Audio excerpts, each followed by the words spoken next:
Gujarat international finance tax city એટલે કે ગુજરાતનું ગિફ્ટ સિટી ગાંધીનગરમાં હવે અધિકૃત રીતે ગાંધીનગરમાં કામ કરતા કર્મચારીઓ અને મુલાકાતે આવતા મુલાકાતીઓને દારૂના સેવન માટેની પરવાનગી આપવામાં આવશે। ગ્લોબલ ઇન્વેસ્ટર, ટેકનિકલ એક્સપર્ટ્સ તેમજ ગિફ્ટ સિટીની આંતરરાષ્ટ્રીય અને રાષ્ટ્રીય સ્તરની કંપનીઓ માટે ગ્લોબલ બિઝનેસ ઇકોસિસ્ટમ પ્રોવાઇડ કરવાના હેતુથી સમગ્ર ગિફ્ટ સિટીમાં વાઇન એન્ડ ડાઇન ફેસિલિટી ઉપલબ્ધ કરાવવા માટે પ્રોહિબિશનના નિયમોમાં ફેરફાર કરવા ઉચ્ચ કક્ષાએ મહત્વનો નિર્ણય કરાયો છે, જેના ભાગરૂપે સુરત ડાયમંડ બ્રુસના ડિરેક્ટર દિનેશ નાવડિયા સાથે અમારા સહયોગી અમિત રાજપૂતે વાત કરી એમની પ્રતિક્રિયા જાણવાની કોશિશ કરી હતી અને સુરતમાં પણ આ પ્રકારની છૂટ સરકાર તરફથી આપવામાં આવે તો શું ફાયદો થાય એ જાણવાનો પ્રયાસ કર્યો હતો। ગિફ્ટ સિટીમાં એલ્કોહોલનું સેવનનું જ્યારે છૂટછાટ કેટલાક અધિકૃત વ્યક્તિઓને આપવામાં આવશે તે અનુસંધાને સુરત જે ડ્રીમ સિટી કહેવાય છે તે અનુસંધાને જ્યારે હીરા ડાયમંડ બુર્સનું સુરત શહેરમાં ઉદ્ઘાટન થઈ ચૂક્યું છે ત્યારે આપણી સાથે કેટલાક વ્યાપારીઓ છે, કેટલાક અગ્રણીઓ છે તે પણ જોડાશે। આપણે એમની સાથે સીધી વાત કરીશું। જે રીતે ગિફ્ટ સિટીમાં દારૂના સેવન માટેની છૂટછાટ અધિકૃત વ્યક્તિઓને આપવામાં આવી છે તેને લઈને તમારા શું વિચારો છે? મારા વિચારો એ છે કે ત્યાં જે ગિફ્ટ સિટીમાં જે છૂટ આપેલી છે એ બહુ સારી આપેલી છે।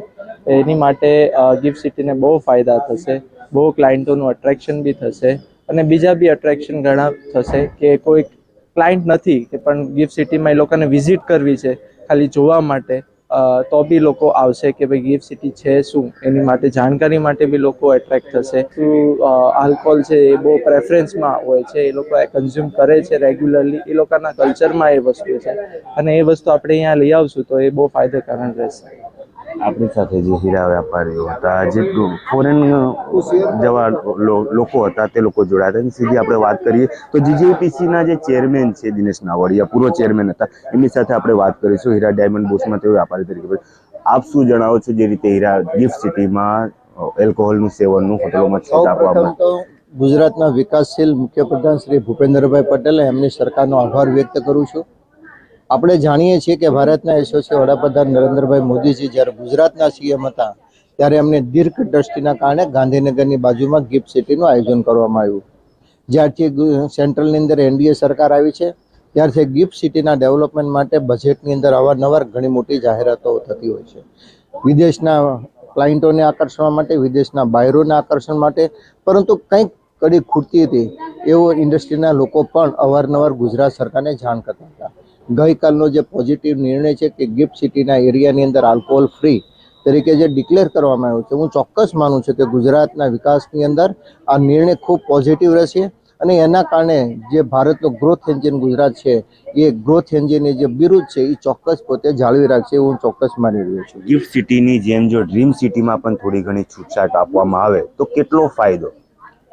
ડ્રીમ સિટીની અંદર તૈયાર થયેલું અને હમણાં જ ભારતના યશસ્વી વડાપ્રધાન શ્રી નરેન્દ્રભાઈ મોદી કરેલું એમના હસ્તે ઉદ્ઘાટન એ દુનિયાનું સૌથી મોટું ટ્રેડિંગ હબ છે। પહેલાં પેન્ટાગોન હતું ને હવે એ સુરતનું સુરત ડાયમંડ બુર્સ છે। સુરત ડાયમંડ બુર્સની અંદર કટ એન્ડ પોલિશના ડાયમંડ, રફનો ડાયમંડના વેપારો ખૂબ મોટા પ્રમાણમાં થવાના, એ બધો જ વિદેશ આધારિત છે। રફ પણ આપણે ઇમ્પોર્ટ કરવી પડે છે, કટ એન્ડ પોલિશ પણ આપણે અહીંથી બનાવીને એક્સપોર્ટ કરતા હોઈએ છીએ। એમની ખરીદી માટે વિદેશના બાયરો અહીંયા આવશે, પરંતુ એ બાયરોને જે અમુક ફેસિલિટી, સવલતો જે આપણે અહીંયા સુરત શહેરની અંદર પૂરી પાડવી ખૂબ મુશ્કેલીઓ હતી।